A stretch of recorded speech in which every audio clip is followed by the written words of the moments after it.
Bismillahirrahmanirrahim. Assalamualaikum warahmatullahi wabarakatuh. Jumpa lagi dengan saya di Abil Maiwa Channel. Jadi teman-teman, channel ini merupakan channel pendidikan tempat kita berbagi tentang aplikasi pendidikan, Microsoft Office serta tips dan triks komputer. Jadi di sini kami akan membahas ya atau memberikan informasi kepada teman-teman terkait kategori honorer yang meskipun Pemdanya itu tidak mengajukan formasi atau formasinya tidak ada, itu tetap bisa diangkat menjadi P3K dengan catatan harus mendaftar di P3K 2024. Ini langsung disampaikan oleh salah satu pejabat dari Kemenpan RB pada saat rapat dengan Komisi 2 DPR RI. Baik teman-teman, langsung saja kita tutup poin ke informasinya. Di luar instansi pemerintah dan di dalam instansi pemerintah. Yang penting dari Dikbudnya nanti ada penugasan ke perguruan tinggi yang bersangkutan. Jadi kami sudah siapkan Bu di Permen 62 tahun 2020. Koordinasinya sama siapa itu Pak? Nanti Ibu permintaannya ke Kemendikbud selaku instansi pembina. Kemenristek Dikti atau Kemendikbud? Kemendikbud. Nanti kan diktinya ada di Dikbud Bu. Di sana. Kemudian yang kedua, barangkali nambahkan tadi izin Pak Menteri yang disampaikan Pak Harmen, guru itu memang diberikan kesempatan 2002-2023. 2024 ini kita selesaikan, mereka tetap ikut tes tapi dijamin lulus 100%. Tapi mereka harus terdaftar. Nah, bagaimana ketika formasinya terbatas? Ketika formasinya ada 100, yang melamar 150, yang 50 ini pun walaupun tidak ada formasinya tetap dinyatakan lulus dan dia akan menjadi P3K paruh waktu. Kenapa harus kita ubah statusnya? Karena setelah Desember sesuai pasal 66 itu tidak boleh lagi ada status yang lain. Sehingga dia harus jadi P3K walaupun P3K paruh waktu yang sedang kita atur di dalam Permenpan Pak saat ini. Nah, kemudian guru yang SKTT tadi memang dari Kemendikbud. SKTT itu ada dua Pak. SKTT untuk khusus itu prioritas dan tenaga honorer. Yang kedua SKTT umum. Walaupun nanti SKTT-nya yang umum lebih tinggi, secara berurutan yang akan dimenangkan walaupun dia nilainya lebih rendah dari yang umum, dia yang harusnya menang sesuai dengan Permen Pak. Karena ada urutan prioritas. Jadi kalau saya misalnya nilainya 10, kemudian yang umum itu setelah SKTT 12, saya yang harus dapat. Karena di Permenpan kami menyebutkan bahwa secara prioritas yang pertama termasuk P1 tadi Pak Gawus izin, yang kedua adalah tenaga honorer. Jadi mereka. Jadi kalau ada formasinya 2, maka dia akan masuk 2 di situ.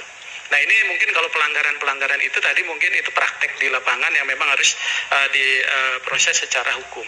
Kemudian dari sisi regulasi, penyelesaian tenaga non-ASN ini, walaupun belum selesai di PP ini, kami sudah siapkan Pak perangkatnya semua. Termasuk 2022, 2023, 2023 itu 80%, 2024 setelah ada undang-undang itu 100%. Tapi kami mengharapkan memang seluruh Pemda itu yang punya kewenangan untuk mengusulkan, itu problemnya. Nah, oleh sebab itu ketika dia tidak mengusulkan, tapi kalau THK 2 atau tenaga non-ASN yang mendaftar, dia akan menjadi paruh waktu.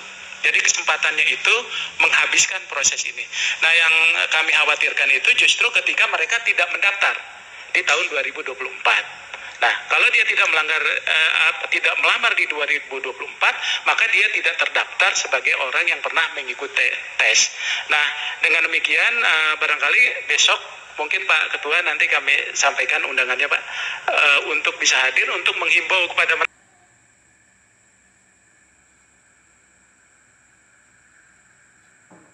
sebagaimana yang tadi sudah kita coba memulainya pembahasan.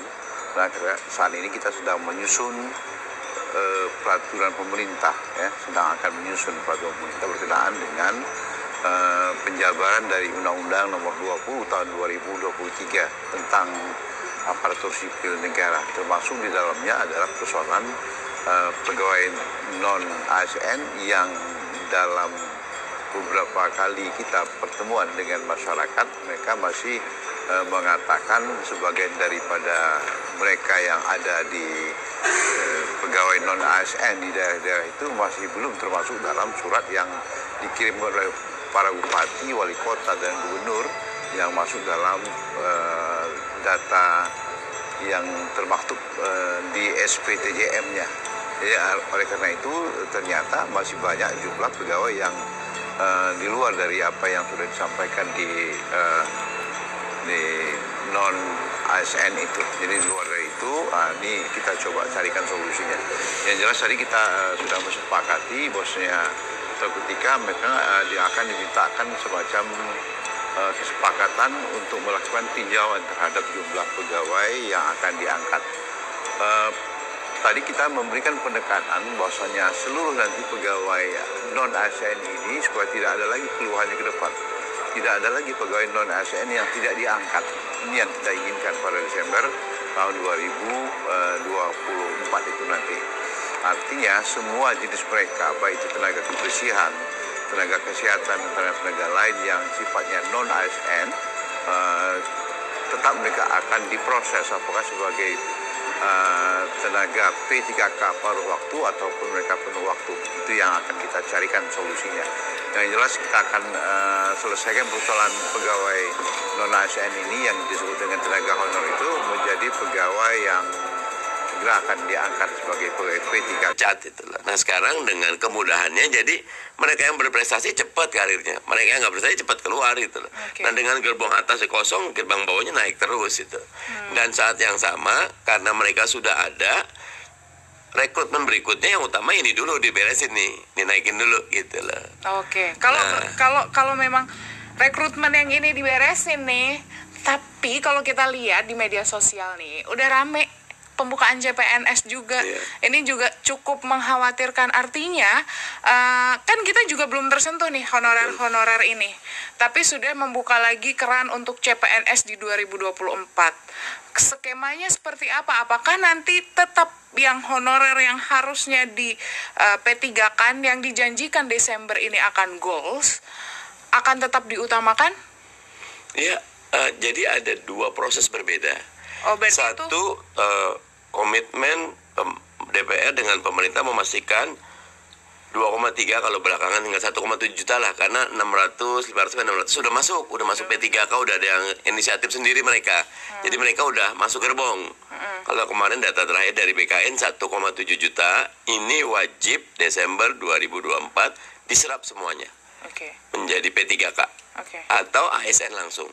Sesuai dengan kualifikasinya, karena mereka tetap harus dites tapi tidak pakai sistem seperti kalau CPNS biasa kan dia ada gradingnya itu, ada passing grade namanya. Kalau ini enggak, pokoknya tes dulu, nanti peringkat.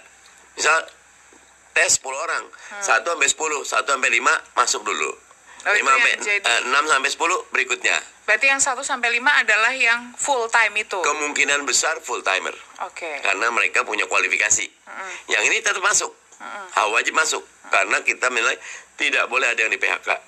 Tidak boleh ada yang kurang penghasilannya. Walaupun paruh waktu, dia tidak boleh kurang. Berarti akan tetap sama. Dan yang ketiga, tidak